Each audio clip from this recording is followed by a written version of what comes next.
Now the next one is the soundness test.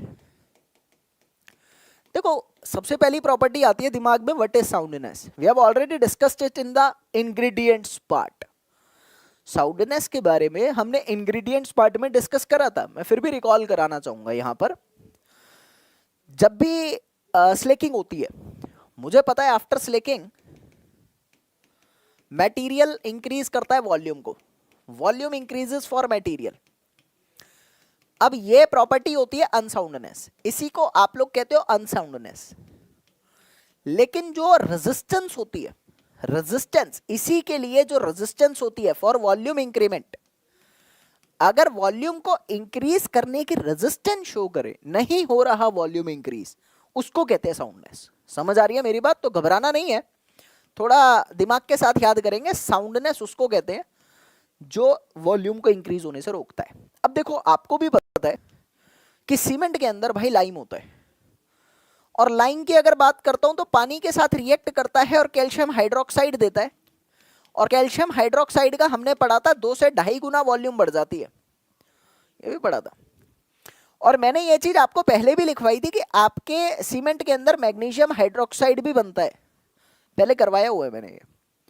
तो magnesium hydroxide भी आप लोगों की वॉल्यूम को इंक्रीज करता है, यहां पर भी वॉल्यूम इंक्रीज होती है।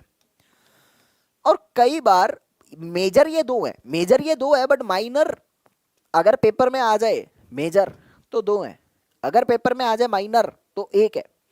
अगर पेपर में साउंडनेस आ जाए और लिखा हुआ है तीसरा भी, तो तीसरा भी टिक करना है। मैं लिखवा देता हूं पहले। It can be due to, soundness can be due to, मतलब सॉरी अनसाउंडनेस या volume increment can be due to sulphate also. आपके सल्फेट अटैक के कारण भी वॉल्यूम इंक्रीज होती है, बट ये बहुत थोड़ी सी होती है, ज्यादा नहीं होती, माइनर है ये। तो मैं लिख देता हूं, ये दोनों तो है आपके मेजर और ये है आप लोगों का माइनर। Got it? तो अब पेपर में अगर आ गया कि unsoundness is due to mainly what, mainly अगर वर्ड आ गया तो 2 है। If unsoundness is due to lime, magnesia, sulphate attack, chloride attack, तो शुरू के 3 तो हैं, क्लोराइड नहीं है, 3 तो हैं। आपको ये याद करना है, गलती मत करना, ये छोटी छोटी गलती एक एक क्वेश्चन गलत करा सकती है, थोड़ा सा फोकस से करेंगे, ठीक है? तो अब बात आती है यहां पर कि साउंडनेस को मेजर कैसे किया जाता है। तो पहला टेस्ट मेरे पास आता है जिसको कहता हूं लीच एटिलियर टेस्ट। पहला टेस्ट मेरे पास आता है which I am calling it as the Le Chatelier test. तो what this test actually denotes to me, थोड़ा एपरेटस आप लोगों को पिक्चर दिख रही है प्रॉपरली? देखो यहां पर एक होता है सिलेंडर, स्प्लिट सिलेंडर इसको कहते हैं, इसके साथ 2 डंडी जुड़ी होती है, these are called arms, we call this at the arms. तो जो आपने सीमेंट पेस्ट बनाया होता है, वो सीमेंट पेस्ट इस सिलेंडर के अंदर भर के रख दो। मैं लिखवा भी देता हूँ प्रॉपरली सारा का सारा। तो आप लोग क्या करते हैं, सीमेंट प्लस वाटर मिलाते हैं, सीमेंट प्लस वाटर मिलाते हैं, यहां से एक सीमेंट पेस्ट तैयार कर लेते हैं। अब क्वेश्चन है कि वाटर कितना मिलाया जाता है? वाटर मिलाया जाता है 0.78 पी। तो आपने सीमेंट पेस्ट तैयार करा, fill it in the cylinder, fill in cylinder and keep it for 24 hours. आप इसको 24 घंटे के लिए रख दो सूखने के लिए एंड मेजर। फिर क्या करते हो आप लोग, जो ये 2 डंडी है, इन डंडी के बीच का डिस्टेंस मेजर कर लेते हो। यहां पर जो ये 2 आर्म्स हैं, इन आर्म्स के बीच का गैप मेजर कर लेते हो आप लोग। ये गैप मेजर करना है आपको, ठीक है? तो मैं क्या कह रहा हूं, 24 घंटे बाद आपने क्या किया, measure gap between the arms, और उसको आपने कह दिया x है। शुरू में जो गैप है वो x है। अब आप क्या कर रहे हो सुनना, अब आपने क्या करा, ये हो गया आपका पहला step. In the second step हम लोग अपने इसी सिलेंडर को, place cylinder in the mould, अब क्या कर रहे हैं, प्लेस सिलेंडर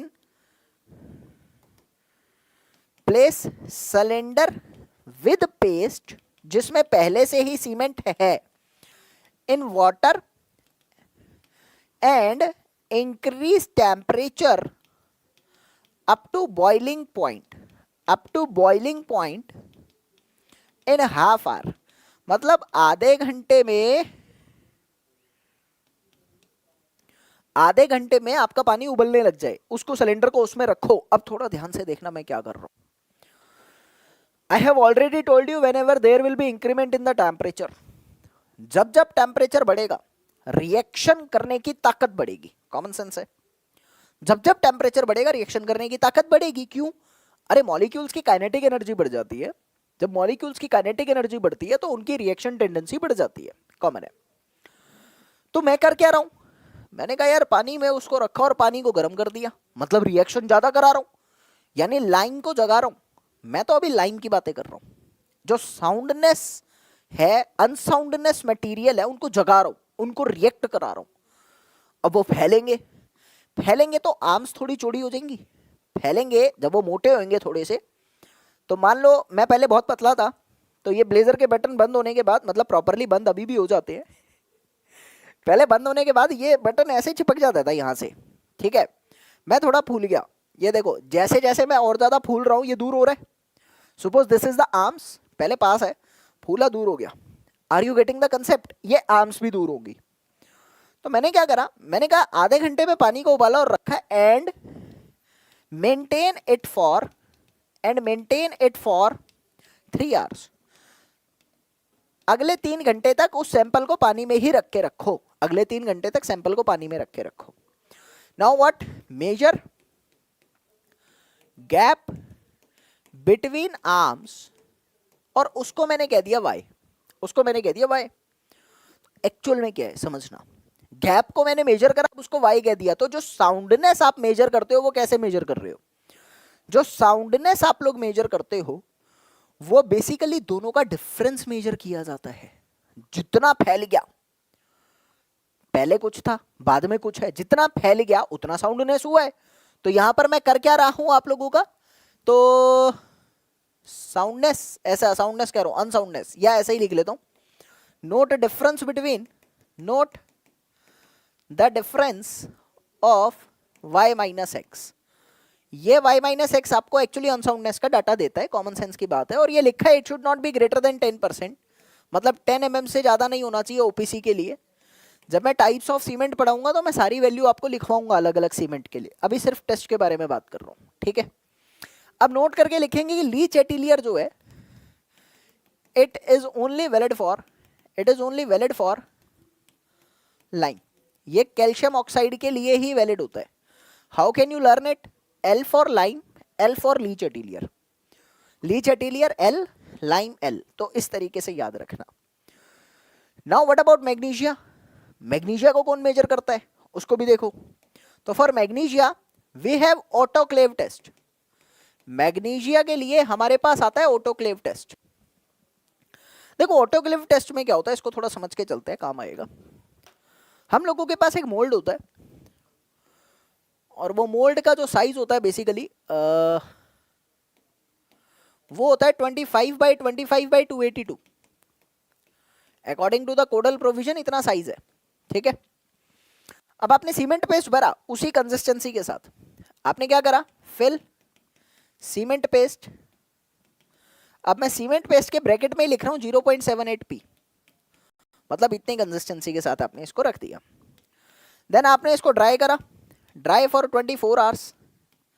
तो नॉर्मल प्रोसेस है, यहां तक सब चल रहा है। अब थोड़ा आगे का समझ कर चलना। अब क्या होता है, आपने जब इसको कर दिया प्रॉपरली बन गया, अब इसके ऊपर ना स्टीम क्यूरिंग करी जाती है। स्टीम क्यूरिंग करी जाती है, उसको थोड़ा क्लियर करेंगे। तो मैं यहां पर कह रहा हूं कि अब आपको करना क्या है, place it in autoclave. Autoclave is the kind of oven, ये क्या है, oven. And apply steam pressure. अब इसको समझने की कोशिश करना। Apply steam pressure of 21 kg पर सेंटीमीटर स्क्वायर। इतना स्टीम प्रेशर लगाया जाता है इन 1 आवर, 1 घंटे में इतना स्टीम प्रेशर लगाया जाता है। ठीक है, फिर क्या करा जाता है, एंड मेंटेन फॉर 3 घंटे। इसको 3 घंटे के लिए मेंटेन किया जाता है। अब स्टीम का मतलब समझ रहे हो आप लोग? थोड़ा कंसेप्ट को समझने की कोशिश करो। क्वेश्चन आपके दिमाग में आया होगा, why leach atelier test cannot be used for the lime, oh cannot be used for the magnesia। MgO के लिए क्यों नहीं यूज हुआ? Why it is only used for the lime? And why the autoclave can be applied for the magnesia as well? Autoclave magnesia के लिए applied होता है, lime के लिए भी होता है, मैग्नीशियम के लिए भी होता है, वो कंसेप्ट है, अभी समझाता हूँ. But the main thing is why the autoclave can measure the unsoundness due to the lime or due to the magnesia. आप स्टीम क्यूरिंग कर रहे हो, आप स्टीम प्रेशर लगा रहे हो. स्टीम का मतलब समझ रहे हो, it has high intensity of the kinetic energy in the molecules. भाप के जो कण होते हैं ना, उसमें इतनी पावर होती है कि इंजन चल पड़ता है. उसमें इतनी काइनेटिक एनर्जी होती है कि वो अपने प्रेशर के कारण, अपने फोर्स के कारण अंदर से अंदर तक इफेक्ट कर सकता है. पानी उबल रहा था, ठीक है, पानी के पास वो ताकत नहीं थी कि मैग्नीशिया को रिएक्ट करने पे मजबूर कर दे. नहीं, स्टीम के पास वो ताकत है, स्टीम के पास वो प्रेशर है कि अंदर तक जा सकती है और मैग्नीशिया को मजबूर कर सकती है कि तू रिएक्शन कर. And it has the power to cause the magnesia to react. Are you getting the concept? That's why autoclave can be used for the magnesia as well as lime. अब magnesia को थोड़ी ताकत चाहिए, तो magnesia को तो react करा रहा है, तो लाइम को तो करा ही देगा ना, वो तो पहले रिएक्ट हो जाएगा. कंसेप्ट आ रहा है, ये जरूरी है. मैंने आपको कहा कि autoclave can B use for the magnesia. अब आपने क्या करा, यहाँ पे 3 घंटे के लिए मेंटेन कर दिया, फिर ऑब्वियसली डायमेंशंस बढ़ेंगी, फैलेगा ना. मोल्ड का जो साइज था 25 बाई 25 बाई 282, वो अब इंक्रीज होगा. तो जितना इंक्रीज होगा उतना आप लोगों का वहां पर एक्सपेंशन आ रहा है. तो यहां पर लिखा गया है percentage change in length, percentage change in length is noted. Clear है ये बातें आपको? तो कैसे निकाला जाता है भाई? ये तो बहुत आसान चीज है. परसेंटेज चेंज निकालने का छोटा सा फॉर्मूला है, लेंथ चेंज कितना हो रहा है अपॉन इनिशियल लेंथ कितना आ रहा है. Length change upon initial length. तो यहां पर कुछ कोड्स के हिसाब से बातें कर सकता हूं मैं कि आप कह सकते हो ओपीसी के लिए कितना मैक्सिमम लेस देन और इक्वल टू 0.8%, इससे ज्यादा ना हो. ये आपको याद करना है, ठीक है. वैसे तो मैं हर टाइप की सीमेंट के लिए आगे लिखवाऊंगा, लेकिन अभी के लिए इतना. अब अगला टेस्ट आता है मेरे पास, specific gravity test. Now the next test is specific gravity test. अगला टेस्ट है स्पेसिफिक ग्रेविटी टेस्ट, ठीक है. तो I hope you know the concept of specific gravity. Generally मेरे पास 2 तरह की स्पेसिफिक ग्रेविटी होती है, true specific gravity and apparent specific gravity. तो when I am talking about the true specific gravity, तो पहले तो स्पेसिफिक ग्रेविटी समझ लो. Specific gravity is defined as the ratio of density of any object upon density of the water और standard liquid. Whenever we are going to compare the density of the object, any object, it can be cement, it can be concrete, it can be wood, it can be aluminum, it can be steel, कुछ भी हो सकता है, ठीक है. Upon water, when we are comparing these two densities, then it is called the specific gravity. It is the unitless density. और density cut जाएगा तो unitless हो जाएगा. अब 2 तरह की density है, एक है ट्रू, एक है अपीयरेंट. जब मैं ट्रू की बात करता हूं तो मुझे सिर्फ सॉलिड कंसीडर करने होते हैं, और जब मैं अपीयरेंट की बात करता हूं तो मुझे सॉलिड प्लस वॉइड्स भी कंसीडर कर रहे होते हैं. As you know one thing, density depends upon volume. तो अगर मैं सॉलिड की बात करता हूं तो सॉलिड की वॉल्यूम तो कम होगी ना, वॉइड्स की वॉल्यूम ऐड हो जाएगी, तो सॉइल मतलब सॉलिड प्लस वॉइड्स की वॉल्यूम बढ़ जाएगी. तो वॉइड्स में वेट नहीं होता, वॉइड्स में वेट नहीं होता, एयर वॉइड्स में वजन थोड़ी होता है, बहुत ना के बराबर है, खत्म करो. तो वो डेंसिटी एक्यूरेट नहीं होती, डेंसिटी एक्यूरेट नहीं होती. वो जब आप वॉइड्स की बात करते हो तो वॉल्यूम बढ़ा देते हो तो डेंसिटी कम मिलती है, तो एक्यूरेट तो बिल्कुल नहीं है.